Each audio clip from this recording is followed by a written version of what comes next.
Retornamos com o programa Gestão em Debate.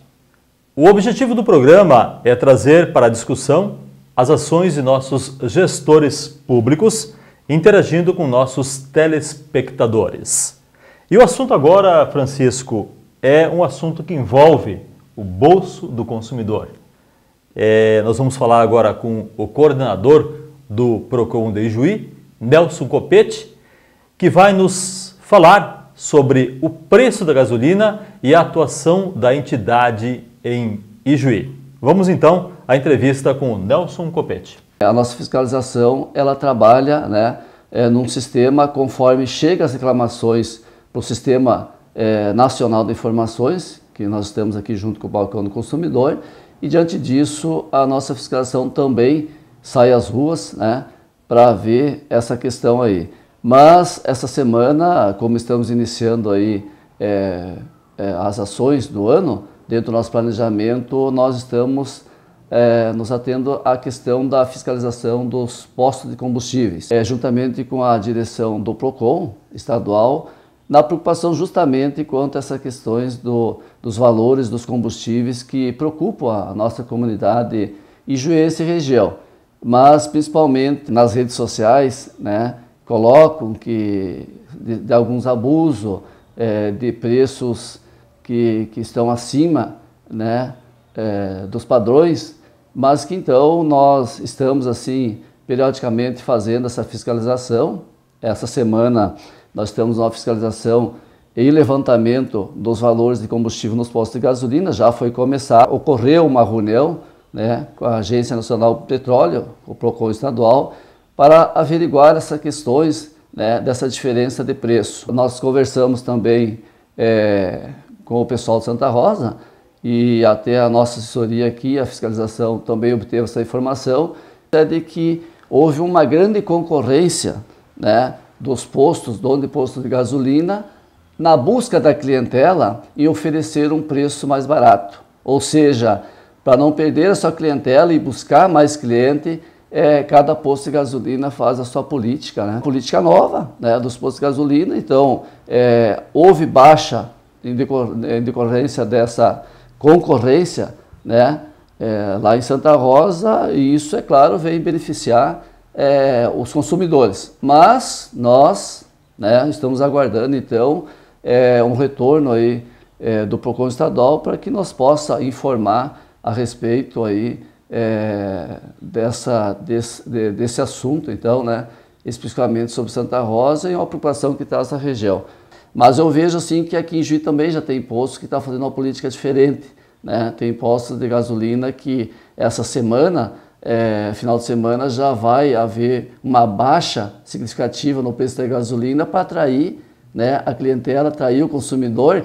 E é isso que a gente diz, e a gente sempre, no atendimento aqui, a gente observa e fala para o consumidor e fala para o cidadão, principalmente através da imprensa, que ele pesquise, que ele faça sua pesquisa de preço antes de ir no posto abastecer. Mas, para falar também sobre a questão do combustível, nós ressaltamos e falamos também aqui para o consumidor se sentir lesado, ou se sentir prejudicado, que vá no posto de gasolina, no momento que ele abastecer, com o atendente do posto, falar para ele, peça a nota fiscal, que aí ele vai fazer o comparativo, se houve abuso ou não, e que se ele se sentir prejudicado, traga até o Procon, traga até o Balcão do Consumidor, para nós fazer o registro, aqui no Sistema Nacional de Informação que nós temos aqui, que vai ficar registrado, para que nós possamos aí então sair com a fiscalização e apurar esses fatos, que é importante. O ano passado a gente já fez isso aí. Então a gente deixa bem claro ao consumidor que faça registro e traga para nós. Não faça o registro só na rede social, é importante a rede social, mas não faça só ali, porque ali é um debate e que muitas vezes não vai ter resultado positivo. Mas nós temos o órgão competente, que é o Procon, que é o Balcão do Consumidor, e que o consumidor nosso pode vir aqui buscar informação, como hoje pela manhã várias pessoas ligaram e a gente explicou e o pessoal entendeu. Nós vamos torcer para que esses preços comecem a baixar, enfim, eu sei que o que o nosso consumidor, muitas vezes, com a própria crise que a gente enfrenta, né, a gente tem um pensamento sempre de trabalhar, né, na transparência e com sinceridade e que o pessoal venha até nós para nós tentarmos, numa mediação, né, resolver essas situações aí. O endereço aqui na 20 de setembro, é 533, e o telefone é 3333-0725. Interessante, né, Francisco, a entrevista com o Nelson Copete, onde ele afirmou que a entidade não recebe denúncia, né, do consumidor. O consumidor reclama nas redes sociais, só que não vai até a entidade reclamar, que é muito importante isso, né? Foi uma parte da entrevista bem colocada pelo nosso coordenador.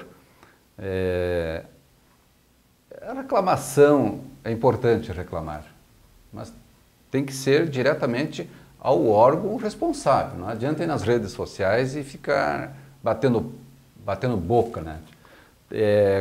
Como falou o nosso coordenador, ele disse assim que se houver registro, tem como o PROCON, do órgão, né? O órgão tomar uma providência, né? Sim.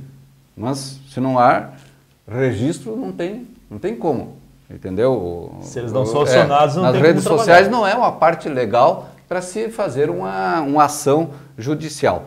Mas gostei muito da entrevista. Eu acredito que o Nelson Copete é uma pessoa competente, embora, né, você estava junto, ele falou, falta pessoal. Falta estrutura, né? Estrutura. Que infelizmente a gente vai encontrar em todas as gravações desses programas, esses trabalhos nós vamos fazer com serviço externo, nós vamos ver que as repartições têm problema de estrutura. E não só pessoal, como estrutura no geral.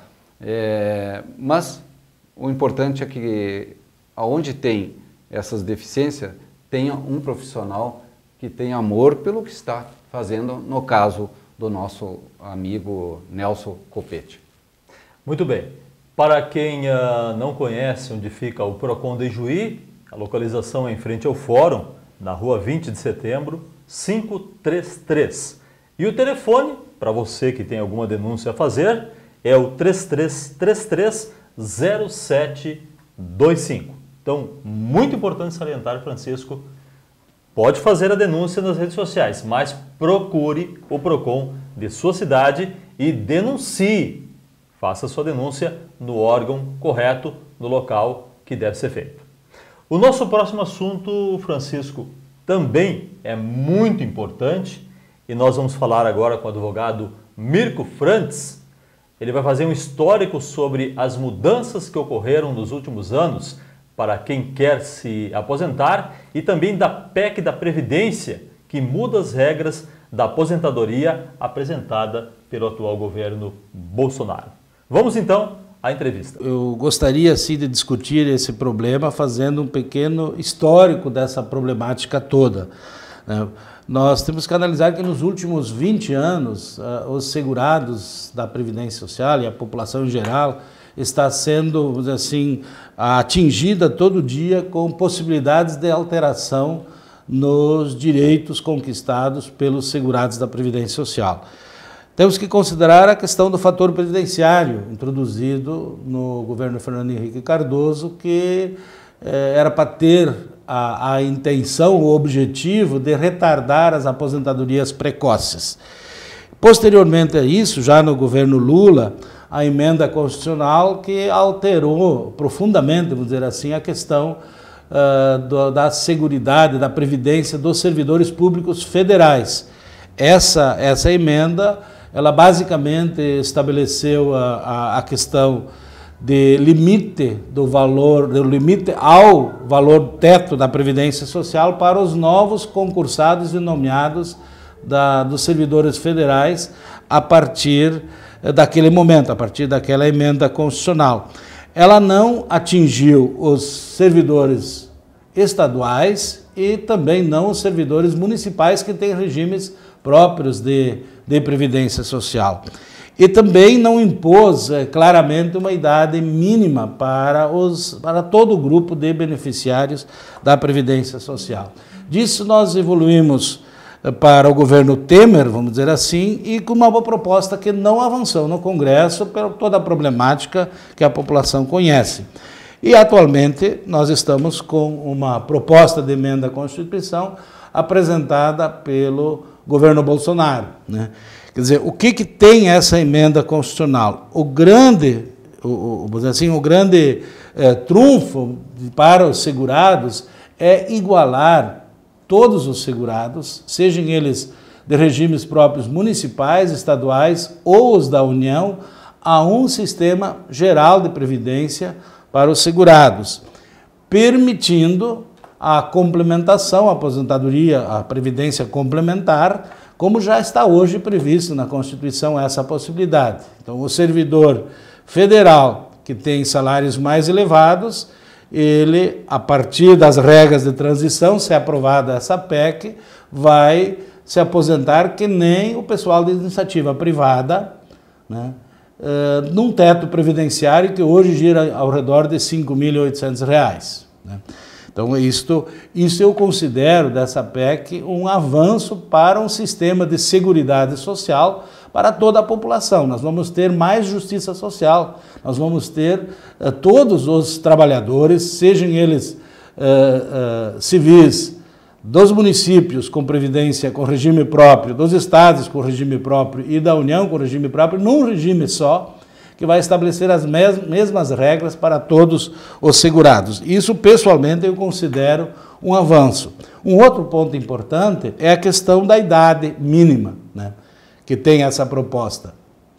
O Brasil é um dos poucos países que ainda tem aposentadorias precoces por tempo de contribuição. E algumas muito privilegiadas. Você tem notícias de servidores da União ou de estados ou mesmo de municípios aposentados antes dos 50 anos ou próximo aos 50 anos de idade com valores que giram ao redor de R$ 35 mil por mês. Não tem Seguridade Social que consegue manter isto. Na atual PEC também avançar direto para uma idade de 60 e 65 anos de idade, isso também penaliza principalmente os de salário mais baixo, né? Por isso que regras de transição são necessárias, sem dúvida elas estão previstas, mas, vamos dizer assim, com várias maldades. Porque querer tirar o benefício de prestação continuada de um idoso que não teve emprego, que não teve atividade formal, que só começa a receber um salário mínimo aos 65 anos de idade, passar isso para 70 anos, não pode ter outra nomenclatura do que uma maldade. Nós encontramos notícias nos meios de comunicação dizendo que a Seguridade Social é superavitária. Ok?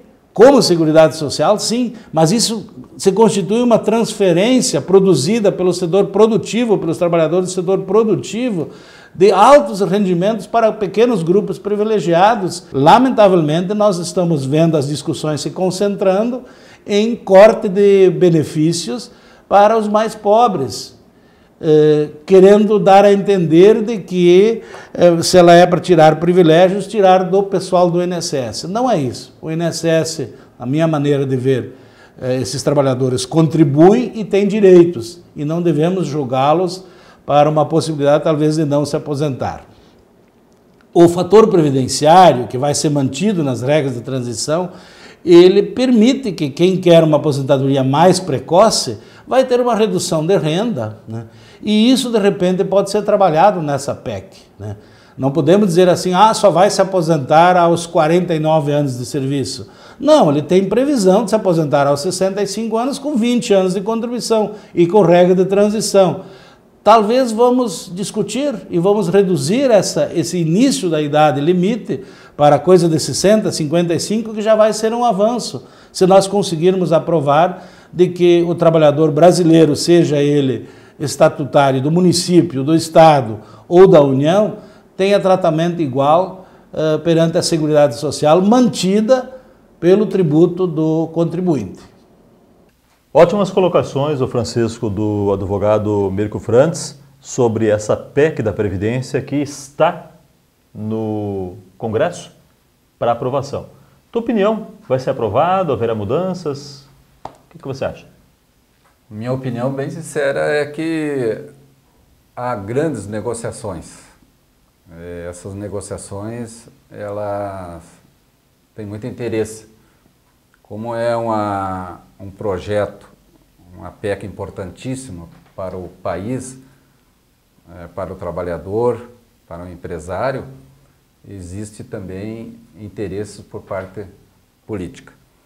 Mas ele se referiu, Dr. Mirko, à questão que veio já a políticos, no caso do presidente Fernando Henrique, no caso do Lula, que já tinha algumas alterações, muitas delas não de tanta importância ao trabalhador e também ao empresário, mas tentaram fazer alguma coisa. Agora, no governo Bolsonaro, foi para valer.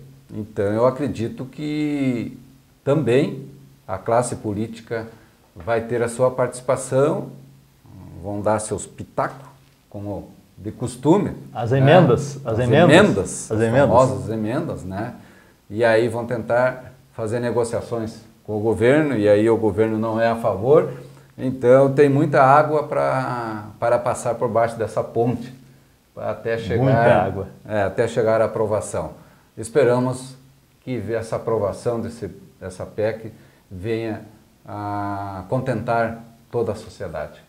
É o nosso pensamento também, Francisco, porque a aprovação dessa PEC ela é muito importante, né, para nós brasileiros, porque se não for aprovada, não importa a maneira que vai ser concebida a aprovação dessa PEC, mas ela pode prejudicar a aposentadoria dos futuros, né?